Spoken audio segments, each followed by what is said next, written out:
Charles Leclerc's brief reference to a problem with the throttle in his Ferrari led to wild and unsubstantiated conspiracy theories about his crash, which put him out of the lead of the French Grand Prix. Leclerc threw away a potential win at Paul Ricard when he spun 360 degrees before nosing into the wall of the long Beausset right-hander. He took the blame for the mistake post-race and was highly critical of himself, but some fans and pundits suggested there was more to the incident than met the eye. So was there? Let's take a look. Leclerc was barely out of his stricken car by the time the floodgates opened and the theories began. The primary accusation was that the throttle had stuck open, causing the crash. Leclerc was widely reported to have yelled, "I cannot go off throttle," on the radio, suggesting the throttle was stuck.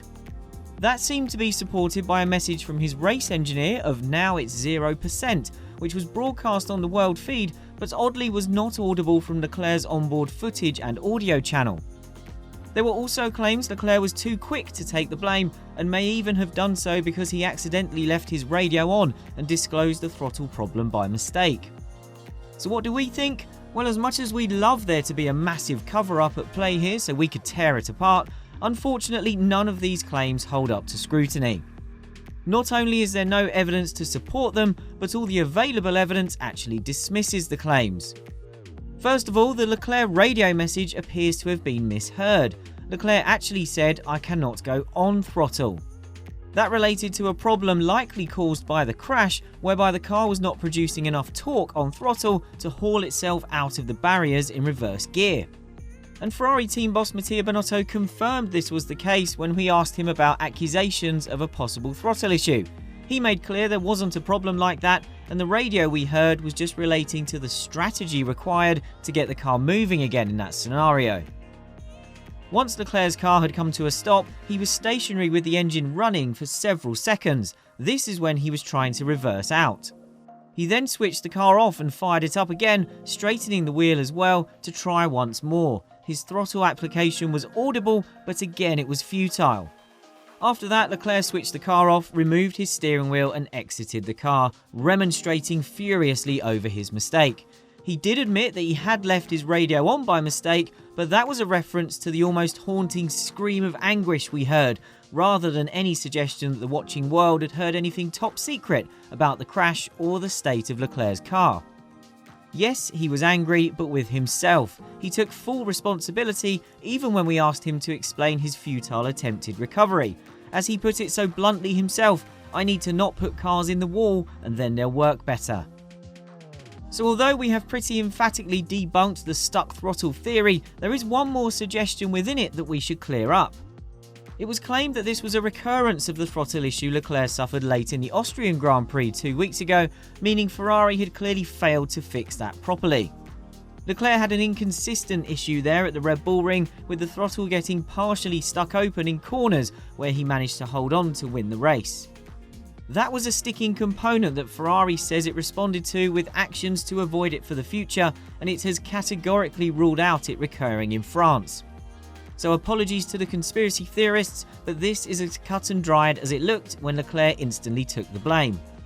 The radio messages about the throttle weren't a smoking gun, and let's face it, if Leclerc had been forced into the barriers by another sticking throttle, his priority alongside screaming to himself in the car wouldn't have been to protect his team with a cover-up while he was catching his breath.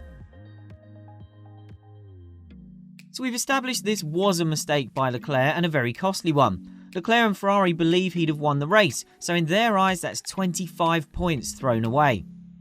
We won't dwell too much on the hypotheticals of how the rest of the race would have played out, beyond acknowledging that Max Verstappen was on course to take the lead once Leclerc stopped, so Leclerc would have either had to pass the Red Bull on track with the benefit of slightly fresher tyres, or Ferrari needed to come up with a clever strategy to outfox Red Bull to get back ahead. What we're going to focus on is how critical of himself Leclerc was. He's been quick in the past to hold his hands up when he makes an error and even go beyond just admitting to a mistake. How many drivers can you think of who have called themselves stupid like Leclerc has in the past? Leclerc was at it again on Sunday, saying that while he's performing at the highest level of his F1 career this season, it's worthless if he keeps making mistakes like this one and his spin late on at Imola where he was chasing the Red Bulls. That honesty is admirable, but it can only carry you so far. Ultimately, if you want to be in the absolute top tier of World Championship winning drivers, it's not enough to get a pat on the back for being honest every time you mess up. Eventually, you have to stop messing up. Leclerc will surpass 100 starts in F1 later this season. He's been driving for Ferrari since 2019, and while the team had to spend 2 years climbing back up from its 2020 slump, he's been there long enough to already sit 11th on the team's all-time list of race starts. To compare Leclerc to Verstappen, Max was at the same level of experience in the middle of 2019, and unlike Leclerc, when he'd faced scrutiny during his rise into a consistent frontrunner, Verstappen had always dismissed criticism or questions about his approach. He insisted he didn't need to change anything about the way he raced, even if it's widely accepted that he started driving with greater maturity to turn himself into the relentless force he is today. Now Verstappen is the established world champion, forcing Leclerc up to and beyond his own limits to get on terms with him. We can cut Leclerc some slack given Verstappen has 3 more seasons of F1 experience behind him, but it also wouldn't be fair to Verstappen to say he's only recently got his act together and cut out the mistakes. Leclerc has found himself in a more competitive car than Verstappen's Red Bull was when he was at the same level of experience, so a direct comparison is difficult. But while Leclerc is quick to point the finger of blame at himself and has already said he doesn't deserve the title if he loses it by anything less than the 32 points his errors in France and Imola have cost him, that's not telling the whole story. Yes, Leclerc's errors have been costly, but a big reason for his now huge points deficit to Verstappen is that Ferrari has let him down too often this season. Leclerc's car broke down from the lead in Spain and he suffered an engine failure in Azerbaijan. He even overcame a late race scare to win in Austria despite battling a real sticking throttle.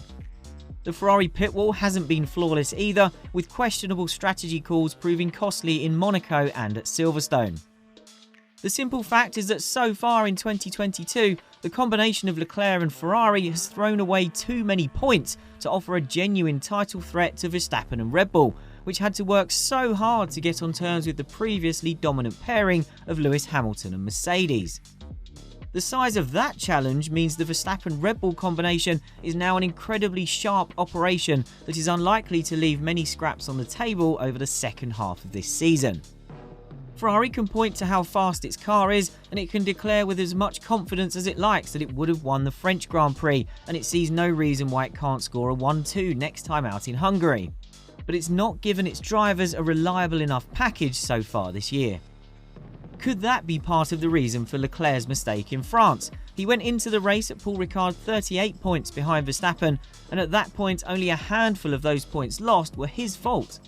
So was he overdriving because he feels he has to overperform now to have any chance of making up the ground that's already been lost? Unfortunately, the mountain Leclerc needs to climb has just got a lot bigger. He's now 63 points behind Verstappen with 10 races to go. Red Bull quickly got on top of its early season fragility that cost Verstappen points in Bahrain and Australia, and now it's giving off a vibe of a team that isn't going to give Ferrari a free pass back into this title fight.